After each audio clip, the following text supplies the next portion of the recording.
Franck Sall est directeur du recrutement à l'OGC Nice depuis 2012, où il est en charge de la formation et de la préformation. Avant cela, il dirigeait la cellule de recrutement des professionnels au Havre Athletic Club, où il a fait signer des joueurs de renom. La 7e séquence est consacrée à l'un des 23 nominés pour le Ballon d'Or, monsieur Paul Pogba, que Franck a recruté en 2007. Alors Paul, c'était un garçon à 12 ans qui avait déjà des caractéristiques hors normes, surtout des caractéristiques mentales. C'était un leader charismatique sur le terrain. On sentait un potentiel. Avec une grande honnêteté, le voir starisé aujourd'hui en étant né en 1993, je ne l'aurais pas imaginé quand je l'ai recruté. Savoir que ça allait être un très très gros joueur, très fort en Ligue 1, en tout cas en France, oui ça on n'en avait aucun doute. Alors l'histoire de Paul, c'est pareil, c'est un garçon de la région parisienne aussi, du club de Torcy, un très bon club formateur aussi, mais pas facile à négocier pour faire sortir un joueur de chez eux.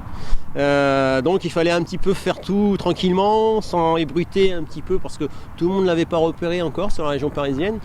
Et l'anecdote, c'est que ça a duré très longtemps avant qu'il signe, parce que je suis allé chez son papa, je suis arrivé le soir, il était 20h. Un monsieur instituteur à la retraite, le papa de Paul, un monsieur extraordinaire, d'origine guinéenne. Et on a tellement discuté que j'ai obtenu la signature à 5h du matin. On ne s'était pas rendu compte de l'heure, mais j'ai réussi quand même à le faire signer à 5h du matin. Paul s'endormait, il a fallu le réveiller parce qu'il fallait qu'il signe aussi. Et donc on a fait signer le contrat de Paul à 5h du matin. On est resté une bonne dizaine d'heures jusqu'au bout de la nuit chez M. Pogba. Mais bon, on était très contents de sa signature. Et on voit la carrière qu'il fait aujourd'hui.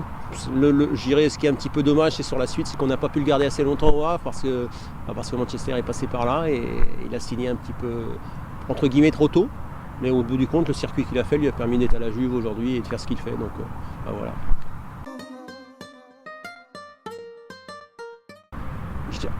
Je dirais dans toutes les régions, le talent il est pas au pied de sa porte, on ne sait pas, il est peut-être demain en Auvergne, même si c'est pas la plus grande des régions de France footballistique, même s'il y a des bons joueurs.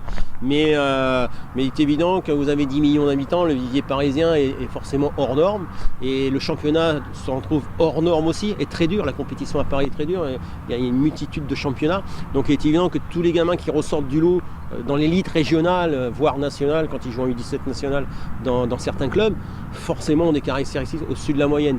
Après, on le retrouve un peu aussi dans la région PACA, en Méditerranée, c'est un championnat difficile aussi, où il y a des grosses équipes, mais le vivier est beaucoup moins large.